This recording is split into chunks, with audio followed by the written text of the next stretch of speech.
All right. Well, I'd like to welcome to the show Nick Avenger Kruse. He's fighting at Sparta Wyoming 6 on March 27th out in Wyoming. He's going to be taking on an opponent whose name is too difficult to pronounce, so I'm not going to fetch it. No disrespect. I just, if you want to give it a whack, go ahead. Hey, you know what? You said it better than me, man. I didn't say it, so we'll just leave it at that. Yeah, I mean, I think that's fair play. Yeah, No disrespect, but I just, yeah. No, sometimes I it's better like off the name. not doing something. Like it. It's just a little hard for me on this end, but yeah, it's good. No disrespect, but yeah, man, you said it better than I could. All right, so March 27th, let's see, what is today? The 3rd, right? Yeah. So we're like little over 20 days out. So about 3 weeks until the fight. Things usually, at 3 weeks, some camps are still going a little bit hard, but I was just at a training session on Sunday, and the fights were about 2 weeks out, and they were still going pretty hard. I know that amateurs, it's a proving ground. Amateurs are constantly trying to prove something to themselves, to their coaches, to the people that are going to be watching them. So where are you guys at in the camp? Are we still going pretty hard, or are we just Oh, tapering off? yeah, and like so I do agree, like especially with the amateurs, it's not necessarily 100% how you would be as a professional. But the one thing I will say is like ever since I started my original gym, and then thankfully, and we can get into this later, my newer team, we ever there's a lot of professionals. I think when I started, I was literally maybe one other dude was the only other amateur. So I've always kind of had more of a professional mindset and like a professional style of getting ready for fights. So as far as where we're at now, yeah, we are getting a little bit closer to the tapering off point, but we're still in kind of full-fledged camp mode kind of thing. This is we're a little over 3 weeks, so I'd still kind of consider this week 4, and then we'll start tapering it down after a couple weeks here. But like I said, like I've been pretty like blessed with like having everybody around me, just being a smart individual, like a seasoned fighter, and just really well-rounded athletes. So like I've never really felt like like I have been in some of those gyms where there's a lot of amateurs and there's some like dog fights going on. I'm like, dude, what are you doing? You're fighting in like 2 days, or like yeah, or I fought overseas one time, and yeah, this one dude I was we were training. It was like a funny story. We're all cutting weight. There's a bunch of foreigners because it was in Asia, right? And they fly out a lot of people. And then like we're going, and then we just look over and we see in the other room this dude's just like he's sparring like hard. I'm like, bro, the event's like tomorrow. Like, what are you doing, man?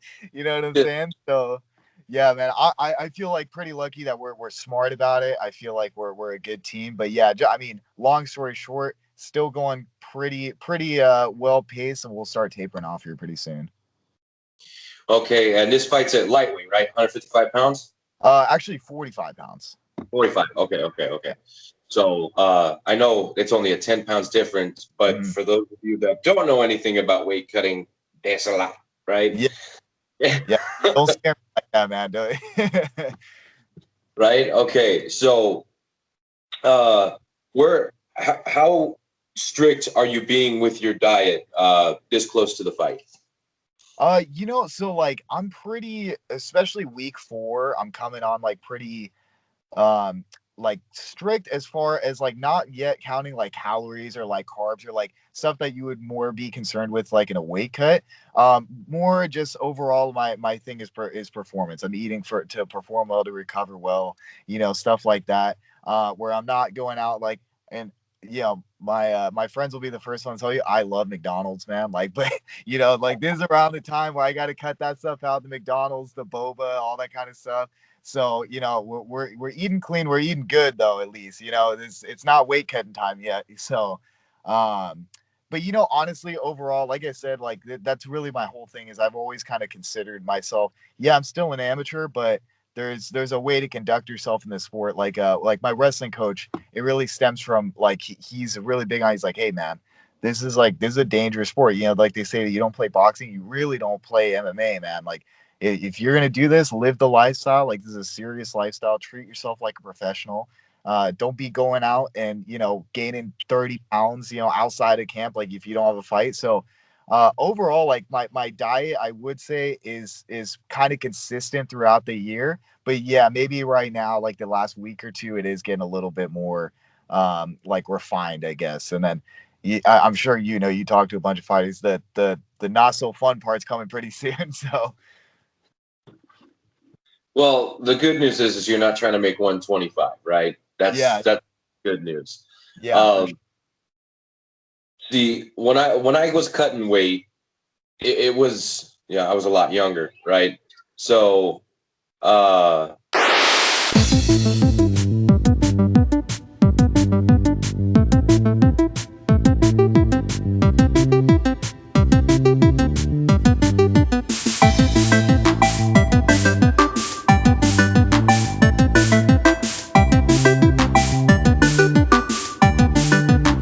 I was cutting weight, which was a long time ago because I'm old as fuck. It was easy, right? It was easy being young and having that metabolism, and really just I was fat when I started. I was about like 189 to 200 pounds, somewhere in that range, right? And I was just like, fuck it, I'm gonna do this MMA thing. And they're like, well, what weight class are you gonna do? And I'm like, well, featherweight. That seems fine, right? Because I'm Yeah, short as hell too, right? So I was a little short, fat fuck, and then I became a little short, skinny fuck. And like I said, the weight came off, and I was right around your age, right? mhm. So for your age, that's when like you're able to, kind of sneak in a McDonald's burger. Yeah, yeah, Maybe not this close to the fight, but throughout your camp, you're able to kind of eat like that before it's like, okay, it's time to buckle down and get serious and do the dang thing right. So come fight night, you're peaking at 100%. yeah, yeah, yeah, definitely, man. Yeah, like.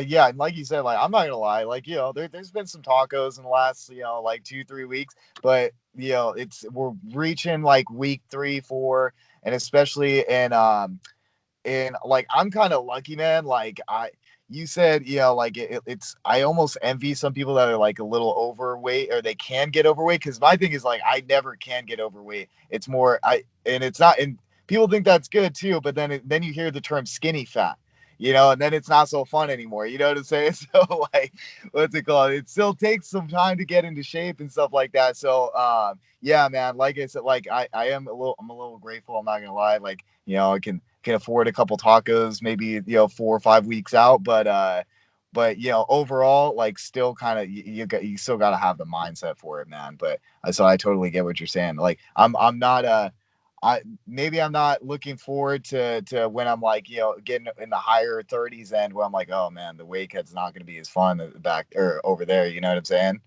But yeah, right now we're staying disciplined. Okay, well, discipline is the name of the game.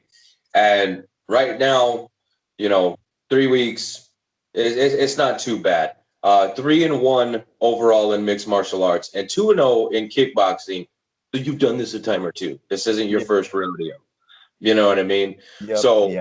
that kind of brings me to my next question, because you've got kickboxing on your record, you've got MMA. I know you train jits as well. Who doesn't these days as part of the MMA as a sport? But how did you get into the combat sports in general? Yeah, man. I mean, like, so I'd kind of always been interested in stuff like that. Like my friend was like a wrestler, and we would kind of train in his garage and stuff. But like, and I did do like some taekwondo, but like, as far as like taking it really seriously, you can do like taekwondo as a kid, and it's great. It's good stuff. I totally recommend it for kids. But when you start really thinking about like, hey, I want to compete and I want to do MMA, and I want to be a fighter, like that's a completely different story. You know what I'm saying? So, as far it, I always think it's funny. Somebody actually asked me this the other day, like, "Well, what made you want to start fighting?" I'm like, "Dude, I didn't. Like, it was a terrible idea that I just kept going." You know what I'm saying? Like, you know, but it's so honestly, I just started jiu-jitsu, and I actually it was funny. All of this would have never happened without my mom. It's actually funny. She owns a yoga studio in the town where I was born. And my coach's wife, so my coach Dave Camarillo, who used to be the like one of the head grappling coaches at AKA. So he super experienced coach. And so his wife would actually go to my mom's studio, and she just mentioned one time like, "Hey, my kid is like interested in doing this, you know." I don't know if she said this, but she's like, "Hey, my kid's a skinny little nerdy kid, you know, like he needs to learn how to fight, kind of thing." So like, she was like, "Okay, yeah, why don't you bring him in the gym?" And it's kind of just like a never ending story from there. Like I came in. I was doing jiu-jitsu, and I ended up meeting to this day he's one of my best friends slash like main training partner. His name's Kai Wu, and I met him there, and he's actually Dave's brother-in-law. So he'd been around AK, he'd been around these fighters for a long time. He'd been training a lot longer than me. So ever since then, both those guys like really kind of took me out of their wing, and even that's why I was saying, even though I was newer, I was an amateur, I really felt like surrounded by a high level professional atmosphere. And it was funny. I even then still, I was like 16, 17. I was like, I don't know about this fighting stuff. This jujitsu, this gi thing, that's pretty cool. But then I went, my buddy Kai fought for the first time at an amateur event somewhere. It was like Sacramento or something. And and I saw that, and I was like, and I saw like what's going on, and like I was happy for him. I was like, I'm a little jealous. So I was like, I might have to get into that too. You know what I'm saying? I was like, it sounds pretty cool.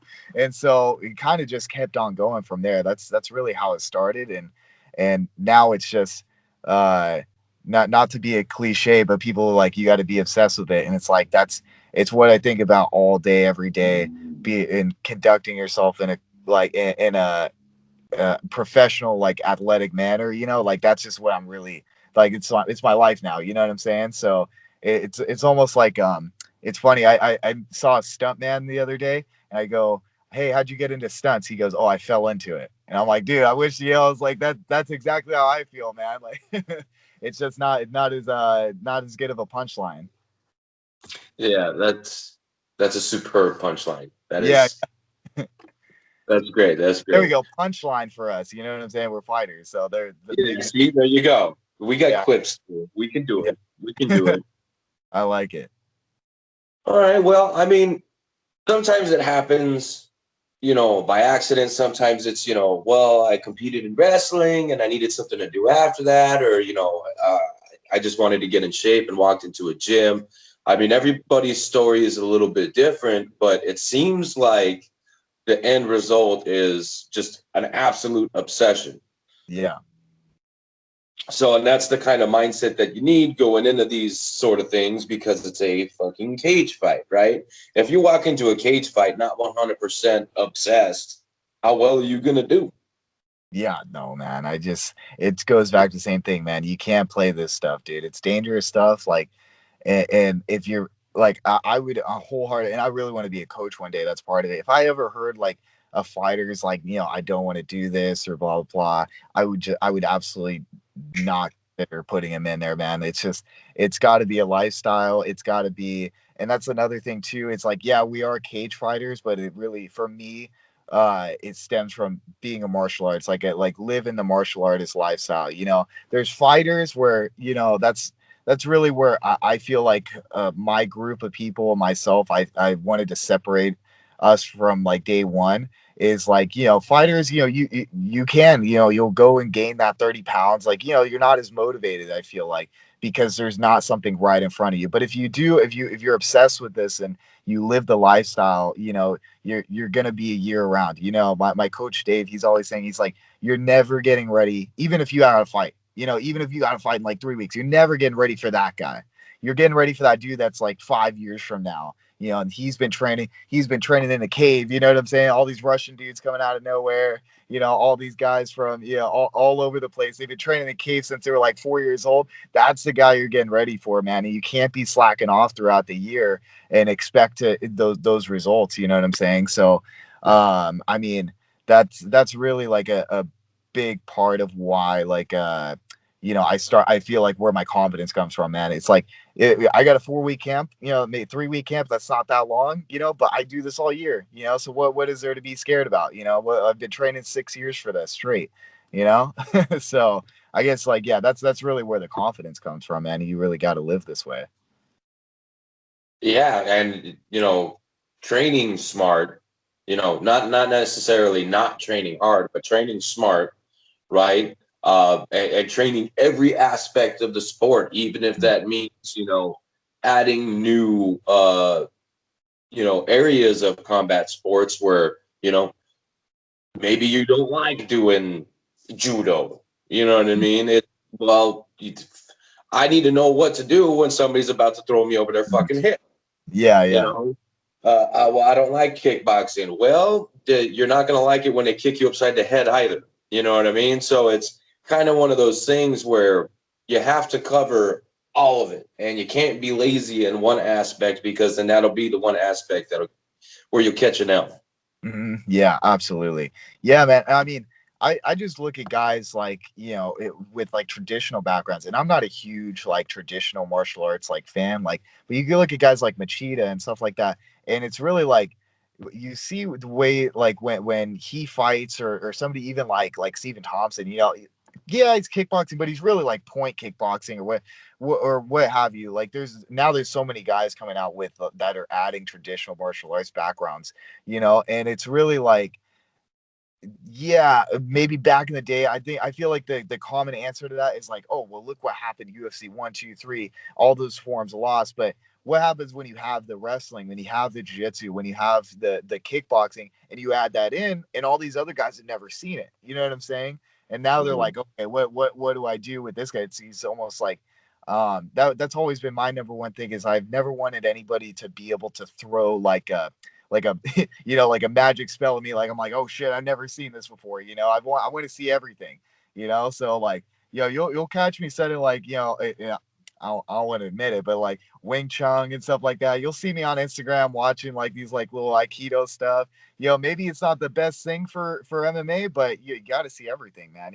And if it works, it works. Absolutely. And with how well-rounded everybody is these days, Mhm. any type of knowledge when it comes to combat sports just ain't gonna hurt anybody at all.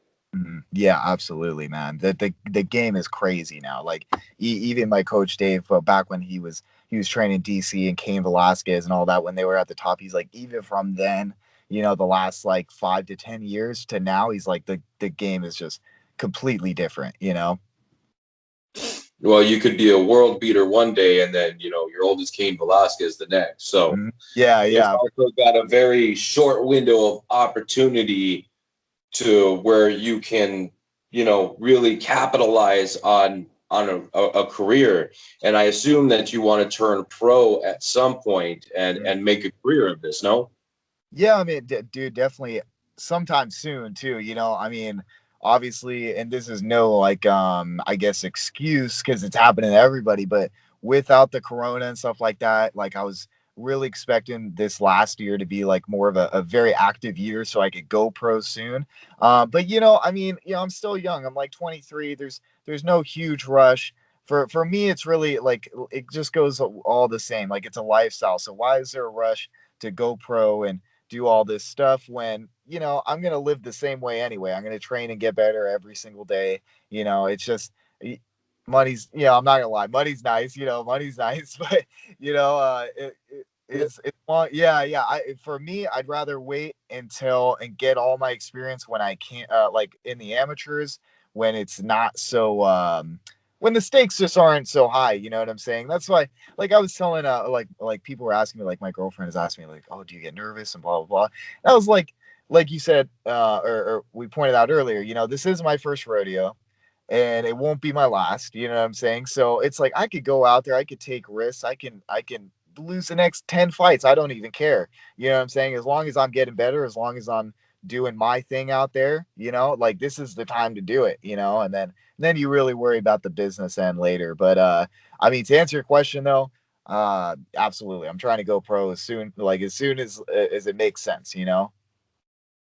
Well, and I think going about your amateur career with that mindset too, where this is the time.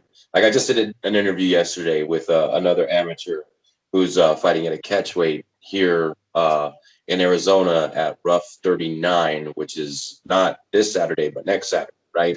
Okay. We were talking about I'm commentating for that card, so I had to drop the date and the promotion and all that stuff because you got a shameless plug there. Anyway, Yeah. He's also an amateur, and I do a lot of interviews with a lot of amateurs, and I just you can't stress how important it is for this part of your career to just be about growth, to be about learning, to be about understanding, what you want from this sport and what this sport can do for you. And if there's any time to ever take an L, this is it. Because once you turn pro, guess what doesn't fucking matter anymore? Your amateur career. It just doesn't matter. And I'm not saying that to all my amateur fighters to, well, fuck it. If you lose, it doesn't matter. No, it does. Because it affects, what kind of fights you can get in the future, right? Because even at the amateur level, there's still matchmakers out there that, try to put together the best types of fights. And, the records, they come into play. But once you go pro, your amateur record doesn't matter anymore, really, unless they want to use it as a promotional piece. Like, oh, the guy went 70-0 as an amateur. Oh, my God. And now he's 5-0 as a pro. You know what I mean? So just whenever it makes sense for you and your team, your coaches and everybody, you all will know when it's time to go pro. Yeah. But yeah. It's very different from when I was training because, it was just, well, fuck it, take a couple fights and, if you win, then you go pro. Yeah. Or yeah. you didn't even have to go pro back at, because I'm old as hell. But you know what I mean? So yeah, man. Dude, and I think like really like my generation and the guys coming up now, like they should, like, man, we should really be grateful that this is even like an opportunity now. Like my wrestling coach, he's been in the game for a while. He's Bellator vet, James Terry. But he was telling me, he's like, man, he has zero amateur fights. I was like, really? And then he was like, yeah, man, it's because it wasn't a thing back then. He's like, you just went pro right away. You went straight to Strike Force, like, got fed, to like, or it starts getting like crazy fights like right away, but like, so we should really, I feel like that's such a huge thing as amateurs in this day. And I'm in California too, which I think is, in my opinion, another plus where like the division, or just basically they can call it camo out here. Everything's just so deep out here, man. Like the skill level is so high out here that, like, you could really almost have like a mini professional whole career out here to get you ready for the big stages. You know what I'm saying? So you don't have those when you go out there, because I've cornered to pro fights and stuff like that, and I've seen the, like, okay, big lights, they're like, oh shit, like I've never been here before, kind of thing, where it really plays into account, like, this, you got to have the experience,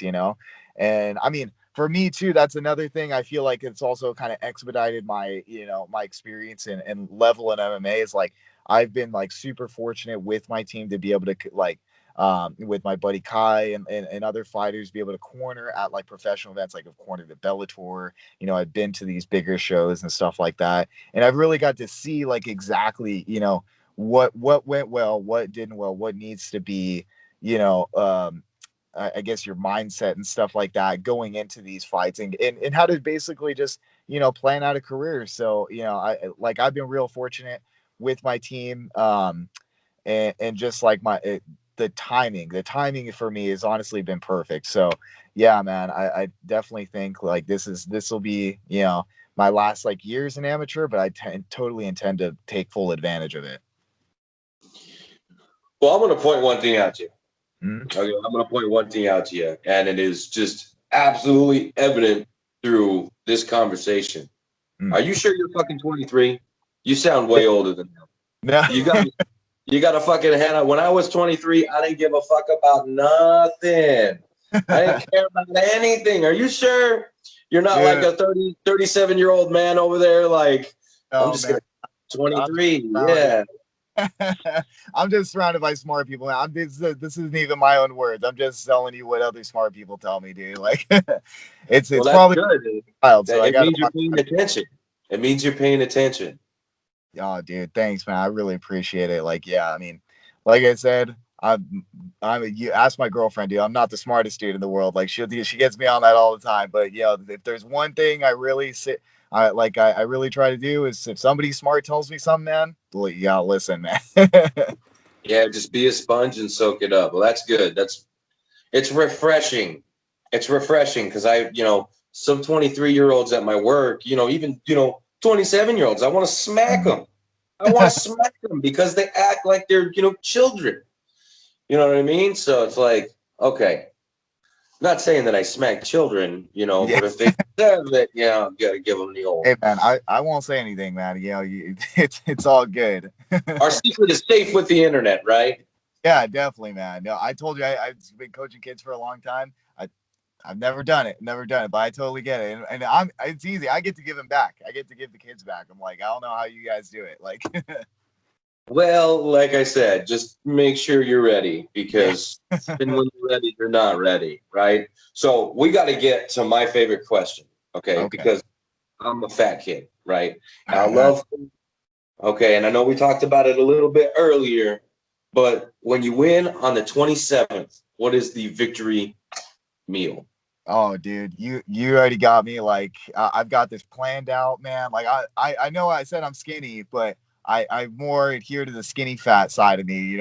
When well, like after camp and stuff like that. But dude, okay, so we got boba right away. Like that's like my buddy Kai got me on that. It was funny. He asked me one day, like I was like 16. He's like, "Hey, you want to go get a drink?" I was like, "I'm not old enough, man." And he's like, "Oh no, it's cool." And I was like, "Man, this guy's awesome, bro." And he hands me a boba drink. I was like, "What the hell is this?" Right? Ever since then, that was it. Like that was it. So now, ever since then, like that's my number one thing. I tell my corner like I want that ready. Like as soon as I come backstage, I'm getting that boba.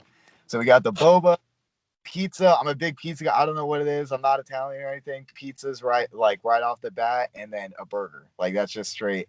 That's like that hits all the spots for me. We got sweets, fried stuff, and just anything that'll raise my blood sugar, man. I'll be going for the next few days on that. You know, now you can get a cheeseburger pizza, right? That's a thing. It's a Yeah, thing. no, I have seen that. I've never done it. Okay, but what if you took a burger and Mm. wrapped it in pizza? Dude, that's a good one, man. But I think might also depends like what happens if you put like like a bacon style like a or whatever kind of pizza you like. But like I like pizza with like bacon on it and stuff like that. So it really depends on the kind of pizza you wrap in that burger. You know what I'm saying? That's a good idea, man. I might have to. We're on the coast out here, so we might have somebody do that one. Or, if they have those like little round pizzas, you Hmm. know what I mean? Like the little microwavable ones, you can Hmm. use those as the buns. Okay, okay, yeah, that makes sense. I feel like I've seen something like that, man. Somebody's got to have done something like that. I swear, 'cause I that's a good. don't know, but I feel I need to try it. I feel Yeah. I need to try it and I need to experiment it and I need All to right. film it so that other people can know how to do it and do it right. Okay, all right, man. Dude, if I'll cut you a deal. Like my sponsor is a food-based sponsor. And they know a ton of foodies out here. So if I can get somebody to make it, I'll have it made. I'll send it over to you. See what the deal is. I'm 100% down when it comes to food. Nothing is off. Nothing is off. Nothing is off limits. Dude, same for me. Okay. Well, I'm glad you already had it queued up and ready to go because I'm a big burger guy. I'm a big pizza guy. I'm a big drink guy. If you haven't noticed, I enjoy flavors and foods and drinks and all that shit. So I'm glad you had that one ready because we've had a few lackluster answers as of late. So Dude, you can't be doing that, man. It's like you've been training this long, you haven't thought about it. Come on, like. that's the thing too, is like when I was cutting weight or cutting weight and dieting and all that stuff for mine, it was just like I stayed away from the pizzas and the burgers and tried eating just oats and fresh fruits and vegetables and pastas and stuff like that. Anything that wasn't too high in sugar. And I thought about burgers every day, and then I thought about pizza every day. So how could you not have something ready to go? Like, you know what? Even if you're just like, I'm just I haven't had a bagel in 6 fucking weeks, and I just really want a bagel. You know what I mean? Give me something. Yeah, yeah, dude. That's the thing too. Is some people don't realize. I'm like, oh, I'm like they're like, what do you want? Like, maybe it'll be like a few days after. Maybe it might not be your go-to thing, but you'll be like, dude, I want some Lucky Charms, man. You know what I'm saying? Like, I like some, like I want like a weird Hostess thing that I had when I was a kid that I haven't had in like 10 years. Like after you go through that, all the memories of stuff you've had before start coming back, man. So yeah, you'll never have to worry about that with me. I'll always have some in mind. Yes, absolutely, and that's good. That's good because that means that opens up a whole new line because now we can talk food just whenever. So I'll be Yeah, messaging after the fight like, dude, I want pictures. Send me fucking pictures of everything that's in front of you right now. You know what I mean? sounds Because good, man. I'll have to hit up the Davin guys for it, man. I They're don't like, have I don't have to cut weight, so I can look at food all fucking day, and I never get tired of it. that's awesome, man. Dude, that's the dream, man. That's it. We fight for however many years, and that's the end goal, dude. There's nothing else. Yeah. Right. All right, man. Well, dude, it's been a blast getting to know you, and I'm pretty sure you're 37 and you're just lying, but that's okay. That's okay. So real quick before I let you go, drop your social medias for me real quick so people can follow you. Cool. So I'm just like the beginning, it's Nick Avenger Kruse. So at Nick Avenger Kruse on Instagram, or you could just find me on Facebook, just straight Nick Kruse. The Kruse, I don't know what's going on, man. The last name Kruse is Kruse. A little bit weird spelling, but yeah, if you type that in, there's not so many of us, so it should be pretty easy to find. Also, if you don't mind, just shameless plug, like we talked about before, my sponsor Gavinly, they've been helping me out a ton with this camp. So I can't be on here without giving them a shout out, bro. So yeah, check them out. It's like Davenport. It's like Davenle. So like they're based out of Davenport. So yeah, man, they're super cool like food apparel brand, but they've been helping me out a ton with this camp. So yeah, man, if anybody gets a chance to check them out, they're the spot to go. Okay, and they've got social media tags as well, right? Yeah, and it's straight just like Davinley clothing, like so you can find them Instagram, Facebook. Not sure that if they're not on TikTok, I'm gonna make sure they're on TikTok sometime soon. But yeah, the main ones, okay, they're already on there. Okay, for sure. Awesome, awesome. And then now I want to give you as long as you'd like to thank any coaches, training partners, again, sponsors, or whatever you'd like, man. Just take the floor, man. Oh, sweet. Thanks, man. I mean, dude, like, and they all know, man. I've been with pretty much the same team since day one up until recently, and Do you want I to tell that story? yeah, I mean, so yeah, what's it called?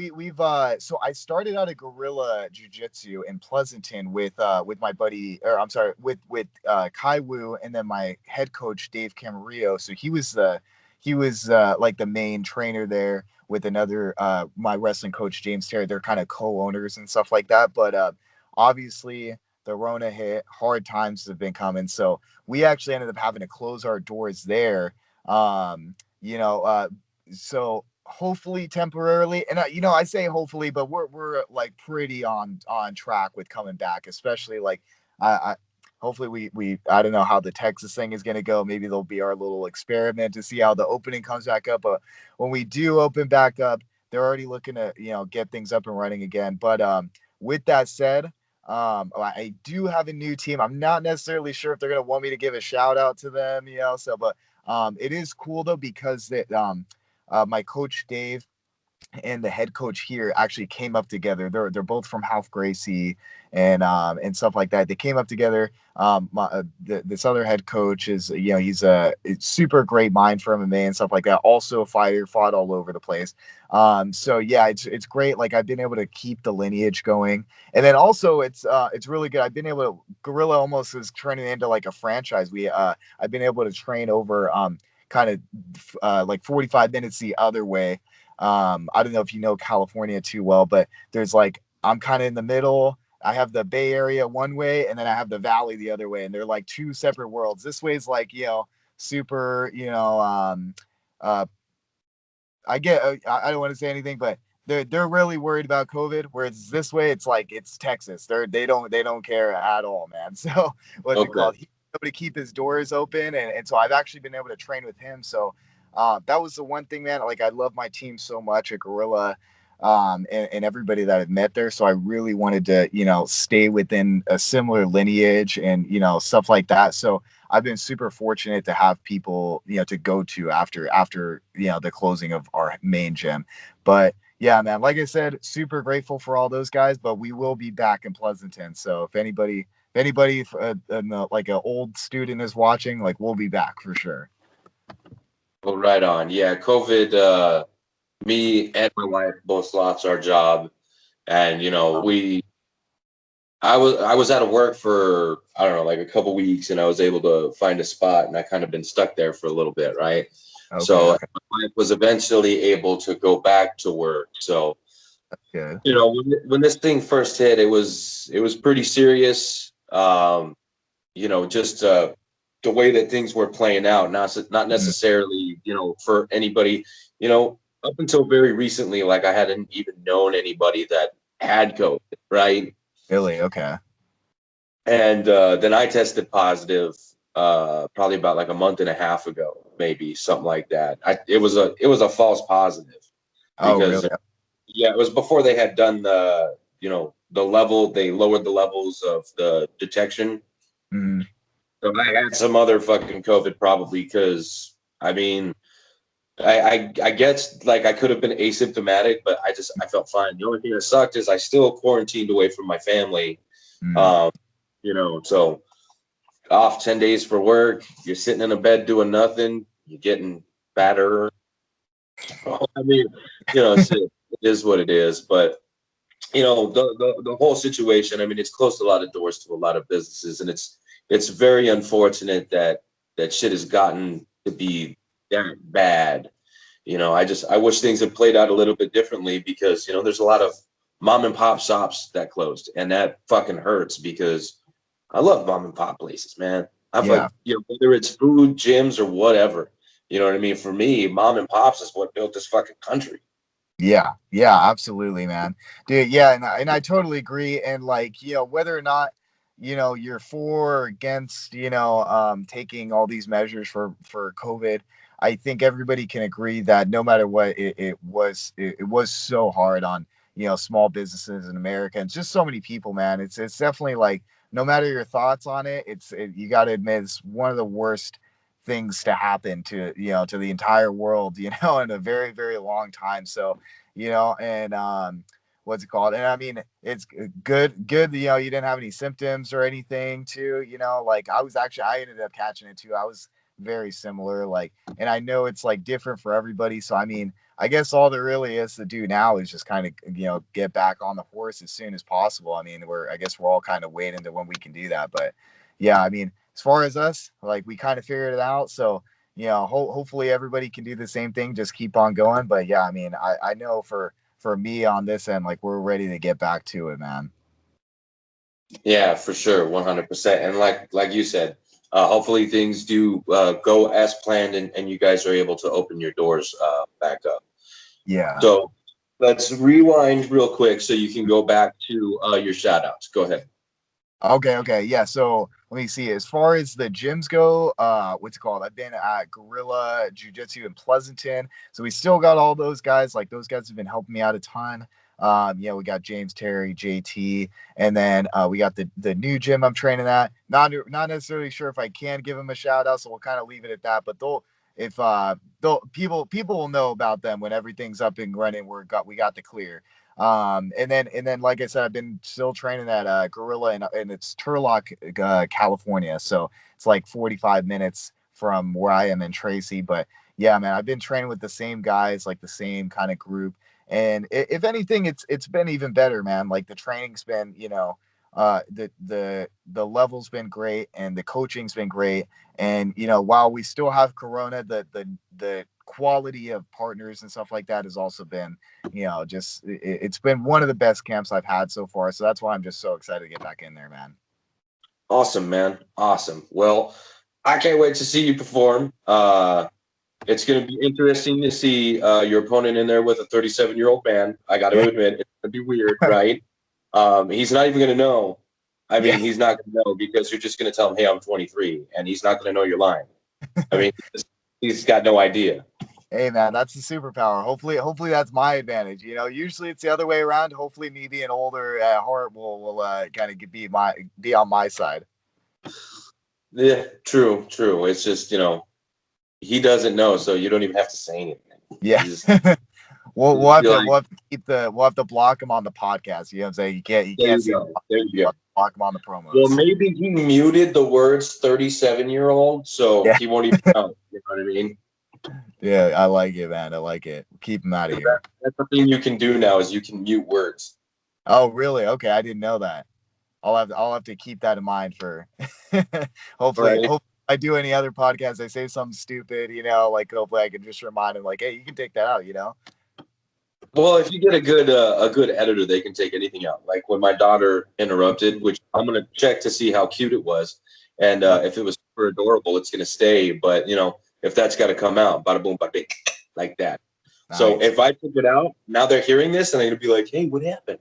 You know what I mean? So okay, I like it, dude. Keep them suspenseful too. There you go. Well, man, like we said, 3 weeks away from the fight, March 27th, Sparta Wyoming 6 against that guy. And like I said, I'm really looking forward to seeing you get in there and do your thing, gaining more experience throughout your amateur career. And just build this thing, man. Just go learn, go have fun, just go do your thing. Dude, will do, man. Hey, thanks again, Stephen, for having me on. I just want to say I appreciate it again, man. Like, you're the man. Great interview, dude. Like, yeah, just thanks again, man. Well, I kind of started this just to talk to fighters and shit, but then amateurs don't really get interviews that often. I'm not saying that they don't get interviews, but they don't get interviews that often, and I love that market. You know what I mean? I love the amateurs because that's all I never made it to pro.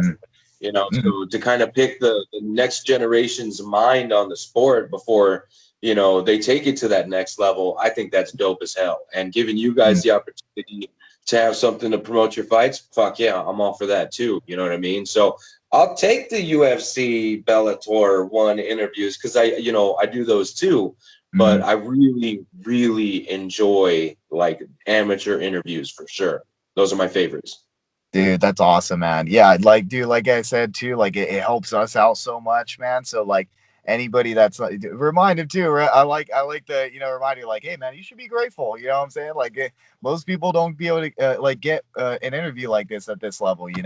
But yeah, man, I love your show, man. Like, just thanks again, dude. It's been great. 100%, man. So when you win, we'll do a post fight. You know what I'm saying? I'm down for that. And we can talk about that fucking victory meal. I'm starving. Can you tell? Well, yeah, always. Man. I'll bring the food next time, man. I'll ship something out to you if I get some of that Davonlea, pull some strings on that pizza burger. I'll ship one out to you, and then we'll have it on the Skype. I like it. I'm down 100%. 100%. All right, man. Cool. Thanks again, Steven. You take care. All right, bro. All right, brother. Real quick, March 27th, Sparta, Wyoming 6. Nick, Avenger, Kruse. That's it, ladies and gentlemen. All right, man.